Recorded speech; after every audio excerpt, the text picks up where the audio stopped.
తాకట్లో ఉన్న మీ బంగారాన్ని విడిపించి ఆ రోజు ఆన్లైన్ రేటుకి కొంటాం. Sharma gold company. నమస్కారం అండి, సుమన్ టీవీకి స్వాగతం. నేను గీతాంజలి. సుబ్రహ్మణ్య స్వామి వారి స్వయంభూ క్షేత్రం అని చెప్పి మీరు సుమన్ టీవీలో ఆల్రెడీ ఒక వీడియో చూసుంటారు. విజయవాడ దగ్గరలో చాలామంది వెళ్ళి దర్శనం చేసుకుని వచ్చారు. అసలు ఆ పుట్టను అలా చూడటం కానీ, అక్కడ ప్రతిష్ఠించినటువంటి విగ్రహాలు కానీ, వీటన్నిటిని చూసుకుంటూ అక్కడ ఉన్న వాళ్ళని ఒక్కసారి కదిపితే మాకు ఎన్నో వరాలు ఇచ్చాడు ఆ స్వామి అని చాలా సంతోషంగా చెప్తారు. ప్రధానంగా సంతానాన్ని అందించారని.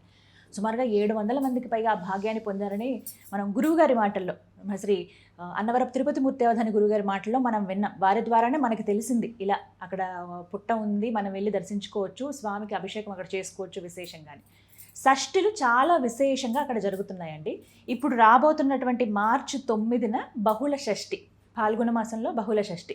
మార్చి 9వ తారీఖు. ఇప్పటి వరకు మేము వెళ్ళలేదనే వాళ్ళకు వెళ్ళి అభిషేకం చేసుకునేందుకు ఒక దివ్యమైన అవకాశం ఇది. తెలుసుకుందాం ఎలా వెళ్ళాలి, అసలు ఆ రోజు ఏం చేస్తారు, ఎవరెవరు రావచ్చు, మళ్ళీ అక్కడ జరిగే కార్యక్రమాలు ఏంటి, స్వయంగా మనం ఎలాంటి కార్యక్రమాలు చేయొచ్చు, స్వామి అనుగ్రహం ఎలా పొందొచ్చు, గురుగారి మాటలు విని తెలుసుకుందాం. మనతో పాటు ఉన్నారు భారతీ శంకర పీఠం వ్యవస్థాపకులు, ప్రముఖ ఆధ్యాత్మికవేత్త, జ్యోతిష్యులు, బ్రహ్మశ్రీ అన్నవరపు తిరుపతి మూర్తి అవధాని గురుగారు. వారితో మాట్లాడదాం. గురుగారు నమస్కారం అండి. ఓం శ్రీ మహాగణాధిపతయే నమః. స్వామి గురించి మీ మాటల్లోనే వినాలి. చాలా చక్కగా మొన్న కార్యక్రమాలన్నీ జరిగాయి కదండి మాఘమాసంలో బహుళ షష్ఠికి. మరి ఇప్పుడు రాబోతున్నటువంటి షష్ఠి ఎలాంటి కార్యక్రమాలు చేస్తారు? ప్రతి షష్ఠి ఉంటుందని విన్నాము. అవునమ్మా. ఇప్పుడు జరిగే కార్యక్రమాలు ఏంటి, విశేషాలు, ఎవరెవరు రావచ్చు, ఎటువంటి ఫలితం పొందవచ్చు? తప్పకుండా. దానికన్నా ముందు 16 సంవత్సరాల తర్వాత స్వామివారి యొక్క అనుమతితో ఆ విషయాన్ని బయటికి తీసుకురావడం జరిగింది. దీనికన్నా ముందు ఓ 2 సంవత్సరాల క్రితం, ఈ కొత్త ప్రభుత్వం రాకముందు, అక్కడ అప్పుడున్నటువంటి వ్యవస్థ మొత్తం ఆ ఏరియాలో ఉండేది. కొండ మీదకి ప్రతిరోజు పోలీసులు విపరీతంగా పైకి వెళ్ళి కిందకు వస్తూ ఆ పైన నామాన్ని కూడా తీసేసి ఇదంతా పుట్ట తీసేయాలి, ఇక్కడ రకరకాలుగా చేసుకుంటూ ఆ కొండ దిగువన ఉన్న వాళ్ళందరికీ కూడా నోటీసులు పంపించేశారు. ఇల్లులు ఖాళీ చేసేసేయండి, కంచి ఇల్లులు మొత్తం కూల్చేస్తాం, మేము మీరు ఉండడానికి వెళ్ళేదని చెప్పి లబో దిబోని వాళ్ళందరూ కూడా బాధ. ఆ పరిస్థితుల్లో ఆ అమరు అన్నగారు ఇలా ఉంది, మరి పరిస్థితి ఏంటి అంటే స్వామివారి దగ్గర ఒక 2-3 రోజుల పాటు ఆయనకి సంబంధించిన మూలమంత్రానుష్ఠానాలతో ధారపోసి ఆయన 16 సంవత్సరాలుగా ఎప్పటి నుంచో ఉన్నావు, మా కంటికి 16 సంవత్సరాల క్రితం కనిపించడం జరిగింది. అప్పంచి యథాశక్తిగా చాదరైన సేవలు నీకు చేసుకుంటూ వస్తున్నారు. కొలిస్తే కొంగు బంగారం చేస్తావని చెప్పి ఎంతోమంది నమ్ముతారు. కాబట్టి నీ కొండని నువ్వే కాపాడుకో, నీ పిల్లల్ని నువ్వు కాపాడుకొని చెప్పి కొన్ని విశేషమైన మంత్రానుష్ఠానాలు చేశాక ధారదత్తం చేసి వచ్చాం. భగవద్ అనుగ్రహం వల్ల ఆ తర్వాత ప్రభుత్వం మారటం, ఎవరెవరికైతే ఇల్లు ఖాళీ చేయమని నోటీసులు వచ్చినాయో వాళ్ళందరికీ కూడా ఇళ్ళ పట్టాలు ఇచ్చేశారమ్మా. చూడండి ఎంత అనుగ్రహం. ఆ తర్వాత 1.5 సంవత్సరానికి ఆ విషయాన్ని మనం బయట పెట్టాం.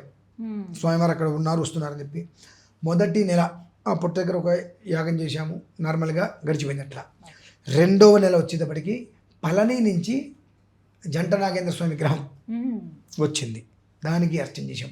3వ నెలకు వచ్చేటప్పటికి 14 తలల సుబ్రహ్మణ్యేశ్వరుడు, సుబ్బరాయుడు 14 తలల. అలాగే ఎక్కడ మీరు చూసి ఉండరు, అది వల్లీ దేవసేన సమేత సర్పరూప సుబ్రహ్మణ్యేశ్వరుడు. ఒళ్ళో పిల్లవాడమ్మా, ఒళ్ళో పిల్లవాడు ఉంటాడు. ఇట్లా సంతాన సుబ్రహ్మణ్యేశ్వరుడు అని చెప్పి ఎవరికో కనిపిస్తే వాళ్ళు అది గుర్తుపెట్టుకొని డ్రాయింగ్ చేసుకొని ఆ విగ్రహాన్ని చేయించారు. ఇప్పుడు ఆ విగ్రహం ఉందేమో అక్కడ. ఇలా ఒళ్ళో పిల్లవాడు ఉంటాడు, వల్లీ దేవసేన అమ్మవారు ఇలా పట్టుకొని ఉంటారు. సుబ్రహ్మణ్యేశ్వర సర్పరూపంలో పడగల రూపంలో వస్తారు అక్కడ. ఆయన 14 పడగలతో సుబ్రహ్మణ్యేశ్వరుడు, సుబ్బరాయుడు, అలాగే గణపతి. 3వ నెల షష్ఠికి వీళ్ళందరూ వచ్చేసారండి అక్కడికి. వీళ్ళందరూ రావడం ఒక ఎత్తు అయితే అమ్మా, 250-300 కిలోల బరువు ఆ విగ్రహాలు.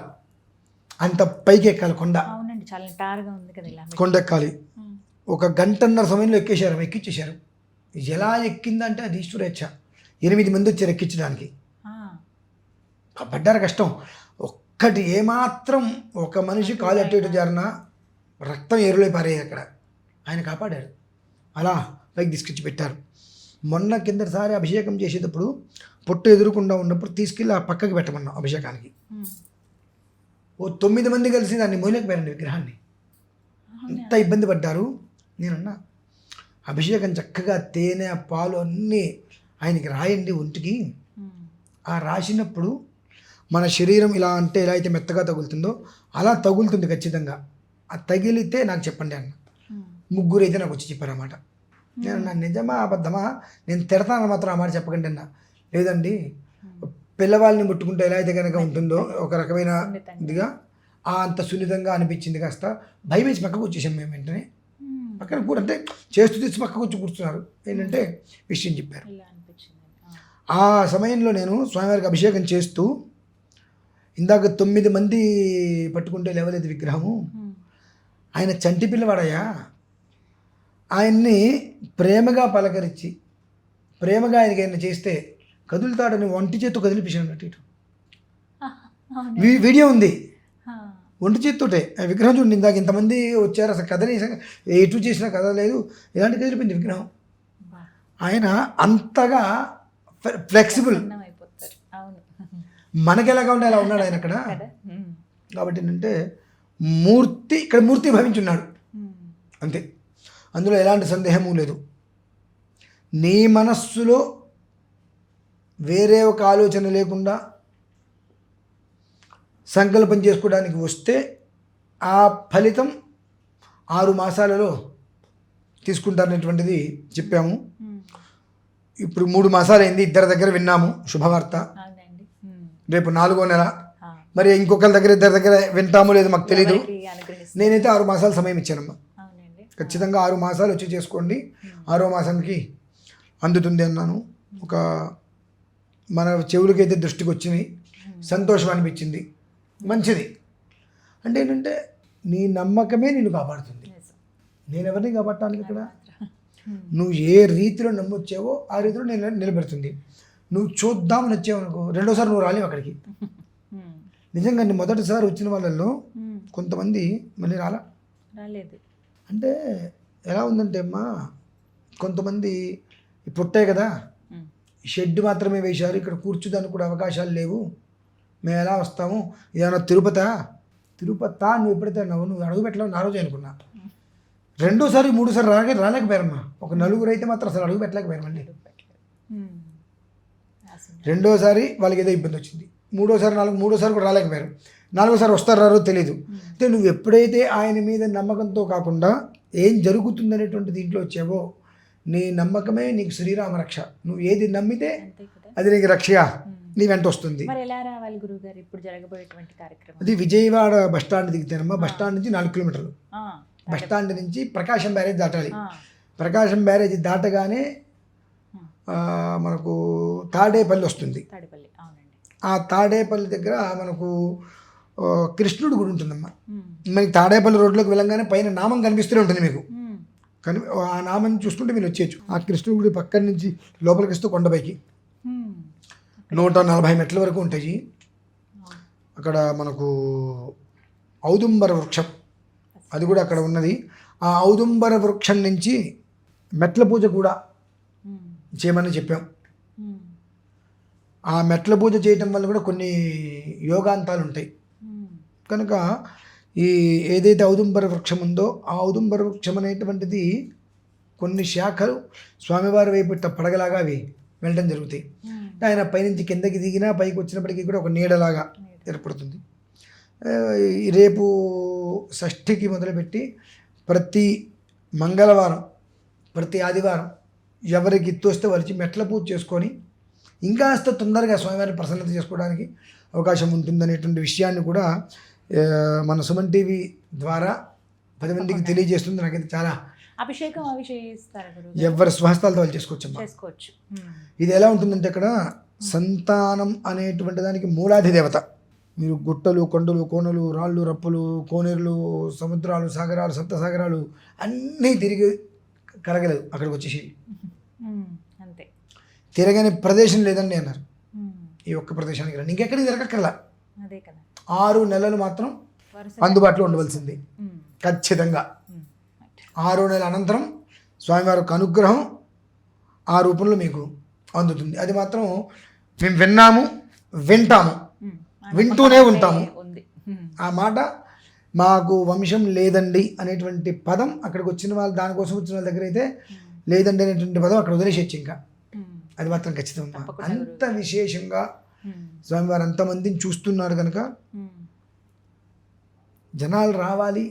కాకపోతే నాకు ఒక చిన్న విన్నపం కూడా, తప్పకుండా ఇంతకుముందు 700 మందికి సంతానం కలిగిన వాళ్ళు కూడా ఈ వీడియో చూస్తే మాకు సహకారం ఏంటి అంటే, స్వామివారికి షెడ్డు మండపం వేయించాలి అని అనుకుంటున్నాం. అక్కడ కూర్చోటానికి కూడా ఒక రకమైన ఇబ్బంది అయితే ఉంది. వాటికి 10 మంది ఏదైనా సహకరిస్తే తర్వాత కూర్చోడానికి వచ్చిన ప్రతి వాళ్ళు ఇది తిరుపతి కాదు కదండి, మహాక్షేత్రం కాదు కదండి అంటే వాళ్ళకి రిచ్గా కనిపించట్లా. రిచ్గా కనిపించాలి అంటే ఈ కింద నుంచి అన్ని మెట్లు అన్నీ వేసుకున్న పిల్లవాడు ఏమనుకోవాలండి మరి, అతను సొంత డబ్బుతో అంతా చేసుకుంటూ వచ్చినందుకు. అందరూ కలిసి ఆయనకు ఒకటి మండప నిర్మాణం చేస్తే, గర్భగుడి అంటారు దాన్ని, స్వామివారి గర్భగుడి, మనందరం ఆయనకి కలిసి ఏర్పాటు చేస్తే ఇక లేదనే పదం ఎవరికి లేకుండా ఆయన అంతకన్నా ఇంకా ఎక్కువగా ఆనందపడిపోయి, ఇప్పుడు వర్షం వస్తే ఇక్కడికి వచ్చేస్తాయి, మా పుట్ట మీదకి వచ్చేస్తాయి, కొండ మీద అలా. మాకేంటంటే చుట్టూతో ఒక 2 అడుగులు గోడ కట్టేసేసి పుట్టకి పైనుంచి స్లాబ్ వేసేసి మందిరం వేద్దాము గర్భగుడిలా. కానీ అది వేస్తే వర్షం లోపలికి రాదు, ఎంత వచ్చిన నీళ్ళు రావు లోపలికి. ఇప్పుడు మొన్న ఒక చిన్న గోడ కట్టే ప్రయత్నం చేస్తే వర్షానికి మొత్తం కుట్టుకుపోయింది కిందకి. ఆ ఇబ్బంది లేకుండా ఉండాలంటే దీనికి మండపం కూడా ప్రయత్నం చేస్తున్నాం. భక్తులు ఆ రకంగా కూడా ముందుకొచ్చి సహకరించి కనీసం స్వామివారికి మండపం వేయించడానికి ముందుకు రాగలిగితే ఆయనకి గర్భాలయం వస్తుంది. కాబట్టి ఆయన గర్భం లోపల నిలబడితే, గర్భ ఆలయం లోపల ఆయన ఉంటాడు కాబట్టి ఆయన ప్రతి ఒక్కరికి కూడా ఆ అవకాశం ఇంకా ఇస్తే ఎక్కువగా ఆయన ఇవ్వగలుగుతాడు. ఆయనకు కూడా ఉంటుంది కదా మరి. ఇంతమంది వస్తున్నారు, తిరుపతి వెళ్తే శ్రీవారి టికెట్ 10,000 అంటే కొనేస్తారు, ఇంకోటి అంటే కొనేస్తారు, ఇంకోటి అంటే కొనేస్తారు, 10,000 రూపాయలు దానికి డొనేషన్ ఉంటారు, దీనికి డొనేషన్ ఉంటారు. మరి ఇక్కడికి వచ్చినప్పుడు ఇంతమందికి ఇంత యోగం కలిగిందని తెలిసి కూడా కనీసం నా నెత్తి మీద రేకుల షెడ్ ఉంది, మధ్యాహ్నం పూట చిల్లులోంచి ఎండబడుతుంది నా మీద, వర్షం వస్తే మొత్తం వచ్చేస్తుంది, మీరు వచ్చినా మీరు కూర్చోడానికి కూడా లేదు కదా, మీరందరూ కలిసి మీకు కూర్చోడానికి ఏర్పాటు చేసి నాకు ఒక మండపం ఏర్పాటు చేస్తే అంతకుమించి ఎక్కువగా నేను మిమ్మల్ని కాపాడతా కదా అని ఆయన అంటాడు కదండి. అనిపిస్తుంది, తప్పేముంది, అంటే మన ఆలోచన తగ్గట్టుగా ఆయన ఉంటాడు కదా మరి. అది అర్థం చేసుకొని ప్రతి ఒక్క మనిషి వచ్చి మన భారతీయ శంకర పీఠానికి ఫోన్ చేసినట్లయితే పూర్తి వివరాలని కూడా అందించడం జరుగుతుంది. వాళ్ళ పేర్లన్నీ రాసుకోవడం జరుగుతుంది చక్కగా. అక్కడ ఏం జరిగినా వాళ్ళకి అది ప్రతి ఒక్క విషయాన్ని కూడా వాళ్ళకి చేరవేయటం కూడా జరుగుతుందమ్మా ఖచ్చితంగా. చక్కగా వివరించారు గురుగారు, ధన్యవాదాలండి. విన్నారు కదండి, మార్చి 9వ తారీఖు బహుళ షష్ఠి పాల్గొన్న మాసం. ఇప్పటి వరకు గత 3 షష్ఠులు ఎంతో వైభవంగా అక్కడ కార్యక్రమాలు జరిగాయి. తాడేపల్లి మీకు విజువల్లో చూపిస్తాను చూడండి, ఎంత పెద్ద పుట్టో, స్వామి ప్రత్యక్షంగా అక్కడ ఉన్నారు, వస్తూ ఉంటారు, వెళుతూ ఉంటారు, అక్కడ ఉన్నారనడానికి చాలా నిదర్శనాలు ఉన్నాయి. తర్వాత ఏర్పాటు చేసినటువంటి విగ్రహాలు కానీ అవన్నీ కూడా వాయు ప్రతిష్ఠ కాబట్టి చక్కగా మీ అంతటా మీరే వెళ్ళి అభిషేకం చేసుకోవచ్చు. అలాగే గురువుగారి ఆధ్వర్యంలో పూజా కార్యక్రమాలు కూడా చేయొచ్చు. సంతానం కోసం ఇబ్బంది పడేవాళ్ళు, కళ్యాణం విషయంలో ఇబ్బంది పడేవాళ్ళు చాలామంది అక్కడికి వచ్చి మొక్కుకుని వెళ్తూ ఉన్నారు. అయితే ఇందులో భాగంగా మేము ఈసారి రావాలనుకుంటున్నాం అనే వాళ్ళకి స్క్రీన్ పైన నెంబర్ ఇస్తాను, భారతీయ శంకర పీఠం వారిది. మీరు కాల్ చేసి వివరాలు కనుక్కోండి, ముందుగానే చెప్పండి. ఎందుకంటే దాదాపుగా మనకు 10-15 రోజుల సమయం ఉంది కాబట్టి ముందుగా చెప్తే ఆ ఏర్పాట్లన్నీ చేస్తారు. మీరు ఎప్పుడు రావాలి ఏంటనే వివరాలు తెలియజేస్తారు కాబట్టి వెళ్ళి అసలు ముందుగా దర్శనం అయితే చేసుకోండి. ఆ దివ్యమైన అనుభూతి మీకే కలుగుతుంది, స్వామి అనుగ్రహం పొందవచ్చు. నమస్కారం.